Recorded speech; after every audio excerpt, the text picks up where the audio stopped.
গত রমজান মাসে গুরুতর অসুস্থ হয়ে পড়েন বিএনপির স্থায়ী কমিটির সদস্য ও সংসদ সদস্য মির্জা আব্বাস। বর্তমানে উন্নত চিকিৎসার জন্য সিঙ্গাপুরে অবস্থান করছেন, কিন্তু প্রায় 4 সপ্তাহ পার হলেও তার শারীরিক অবস্থার বিষয়ে তেমন কোনো স্পষ্ট তথ্য পাওয়া যায়নি।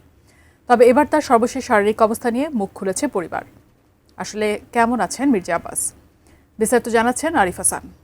পার্লামেন্ট ইলেকশনের কথা বলেছি, জনগণের ভোটের কথা বলেছি, জনগণের ভোটের অধিকারের কথা বলেছি।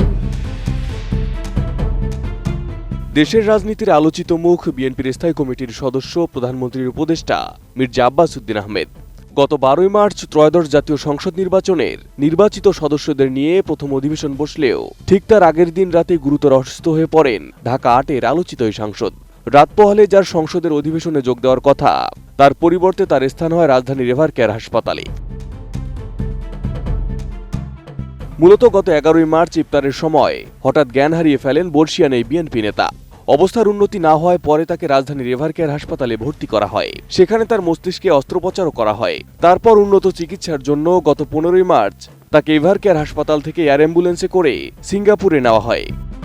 আমি বুঝি নির্মাণের শিল্প, সালাম স্টিল বোঝে ডিউরেবিলিটি। সালাম স্টিল, মোস্ট ডিউরেবল স্টিল। তবে মির্জা আব্বাসকে সিঙ্গাপুরে নেওয়ার প্রায় 4 সপ্তাহ কেটে গেছে। এই সময় তার শারীরিক অবস্থার বিষয়ে তেমন কোনো স্পষ্ট তথ্য পাওয়া যাচ্ছিল না। পরিবার কিংবা বিএনপির পক্ষ থেকে তার শারীরিক অবস্থা সম্পর্কে জানতে না পেরে উদ্বেগ উৎকণ্ঠা বাড়ছিল নেতাকর্মীদের মাঝে। সামাজিক মাধ্যমে ছড়ানো হচ্ছিল নানা গুজব। তবে সব উদ্বেগ উৎকণ্ঠার গুজব উড়িয়ে দিয়ে এবার মুখ খুলেছে তার পরিবার। 3 এপ্রিল তার পরিবারের বরাত দিয়ে বিএনপির মিডিয়া সেল জানিয়েছে, বর্তমানে সিঙ্গাপুর জেনারেল হাসপাতালে চিকিৎসাধীন রয়েছেন মির্জা আব্বাস। তার শারীরিক অবস্থার উন্নতি হচ্ছে। সিসিইউ থেকে তাকে কেবিনে নেওয়া হয়েছে। চিকিৎসকদের পরামর্শে অল্প অল্প কথাও বলছেন তিনি। বর্তমানে মির্জা আব্বাস সিঙ্গাপুরের যে হাসপাতালে চিকিৎসাধীন রয়েছেন, সেই একই হাসপাতালে চিকিৎসাধীন অবস্থায় মারা যান ইনকিলাব মঞ্চের প্রতিষ্ঠাতা শরীফ ওসমান বিন হাদি, যিনি গত জাতীয় নির্বাচনে মির্জা আব্বাসের একজন শক্ত প্রতিপক্ষ ছিলেন।